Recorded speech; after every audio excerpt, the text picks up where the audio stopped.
बाबा जी की प्यारी साथ संगत जी राधा स्वामी जी।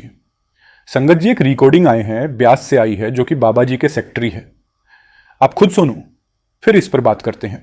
उधर से एक मस्ताना सेवादार भागा हुआ आ गया, फटी हुई उसकी चप्पलें, कपड़े भी तन पे आधे। महाराज जी, राधा स्वामी महाराज जी कहते वहां बैठ जा किनारे पे नीचे।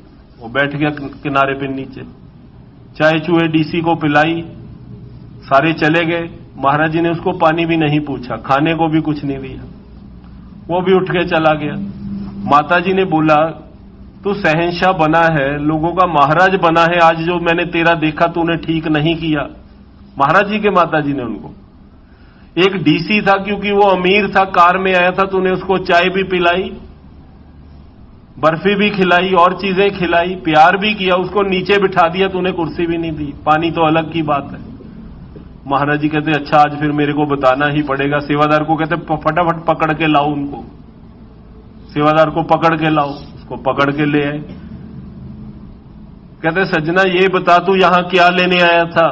वो नाचने लग गया, कहता जो लेने आया था हजूर तूने दे दिया, साइड पे बैठ के जो लेने आया था आज दे दिया मेरे को। 30-40 साल हो गए भजन से, आज तूने 1 सेकंड में मेरे को दे दिया। जब बोला यहां बैठ तो मेरा हो गया, बैठना हो गया उसी जगह पे। महाराज जी माता जी को कहते पूछ इसको जो लेने आया था मिला।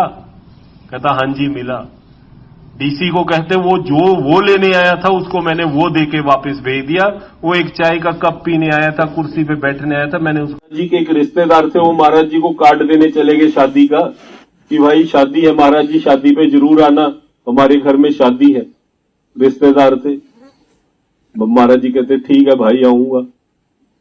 जाते जाते पूछ लिया बारात किस रास्ते से लेके जाओगे। कहते महाराज जी आपको पता नहीं, ये सीधी तो सड़क जाती है, आगे 15 किलोमीटर आगे बारात जानी, सीधी सड़क है जीटी रोड। महाराज जी कहते नहीं नहीं, इस रास्ते से नहीं जाना, ये सामने एक गांव है, उधर से घूम के, दूसरे गांव से घूम के फिर उधर से जाना है।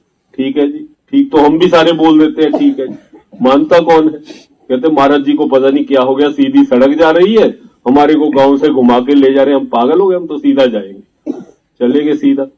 10 किलोमीटर आगे गए, दूल्हे की कार ट्रक के नीचे घुस गई, नाक पे चोट आई, बांह पे आई, 2-4 और चोटें लगी, कार का तो नुकसान हो गया सारा। उसको निकाला, पट्टी पुट्टी करी, शादी करी।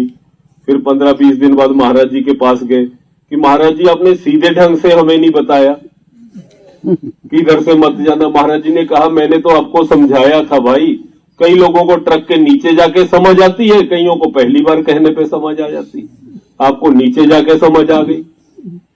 यह बात बाबा चरण सिंह जी के समय की है। हिमाचल में बाबा जी का सत्संग प्रोग्राम था। उन दिनों सत्संग के बाद बाबा जी स्टेज पर बैठकर ही संगत को दर्शन देते थे। उस दिन दर्शनों के बाद बाबा जी स्टेज पर ही विराजमान रहे। सारी संगत ने दर्शन कर लिए और सेवा भी डाल दी, फिर भी बाबा जी स्टेज पर विराजमान रहे। अब किसी सेवादार ने हिम्मत नहीं हो रही थी जो यह पूछ ले कि बाबा जी अब आप कैसे बैठे हो, अब तो सारी संगत को दर्शन हो गए हैं।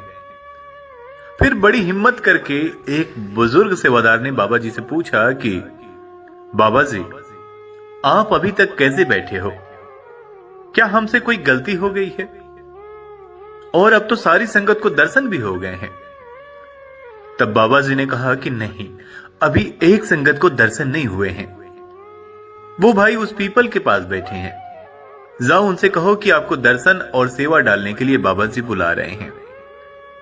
तब सेवादार भाई उनके पास गए और उसको बाबा जी की बात बताई।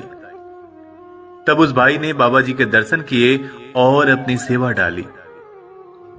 अब इस घटना को देखकर सभी सेवादार भाई बहनों में बातें होने लगी कि इसकी सेवा में ऐसी कौन सी बात है कि जिसके लिए स्वयं कुल मालिक को इंतजार करना पड़ा। तभी बुजुर्ग सेवादार ने बाबा जी से विनती की कि हे सतगुरु, हे सच्चे पातशाह, हमें यह ज्ञान देकर धन्य करें जी। तब बाबा जी ने बताया कि यह भाई सत्संग में आने के लिए बस के किराए के लिए 1 साल से पैसे जमा कर रहा था। फिर इसने सोचा कि अगर ये पैसे मैं बस किराए में खर्च कर दूंगा तो सेवा में क्या डालूंगा। तो इसने बस में आने व जाने की बजाय पैदल आने जाने की सोची है। 10 दिनों की पैदल यात्रा करके सत्संग में पहुंचा है अब थोड़े पैसे की सेवा समझकर दर्शनों को भी नहीं आ रहा था। अब आप ही बताओ, मैं ऐसे सत्संगी की सेवा लिए बिना और दर्शन दिए बिना कैसे चला जाता? क्या ऐसी सेवा का कोई मोल हो सकता है? बाबा जी को एक लड़के ने सवाल जवाब करते हुए कहा कि क्या 2032 में दुनिया खत्म हो जाएगी? ऐसी भविष्यवाणी की गई है। एक लड़के ने सवाल किया बाबा जी से। बाबा जी ने कहा कि बेटा, जब तक हम अपने कर्म खत्म नहीं करेंगे तब तक यह कलयुग खत्म नहीं होगा। सत्संग में बोले गए लफ्जों को करनी में नहीं करेंगे तब तक कलयुग से सतयुग नहीं आने वाला बेटा। गुरु प्यारी साध संगत जी, आपको यह साखी कैसी लगी कमेंट में जरूर बताना, और आप किस जगह से हैं ये बी कमेंट में जरूर लिखना, ताकि हमें भी पता चले कि हमारी वीडियो कहां कहां से देखी जा रही है। और अगर आपको यह साखी अच्छी लगी तो लाइक जरूर करना, और ऐसी और वीडियो देखने के लिए सब्सक्राइब करना। राधा स्वामी जी।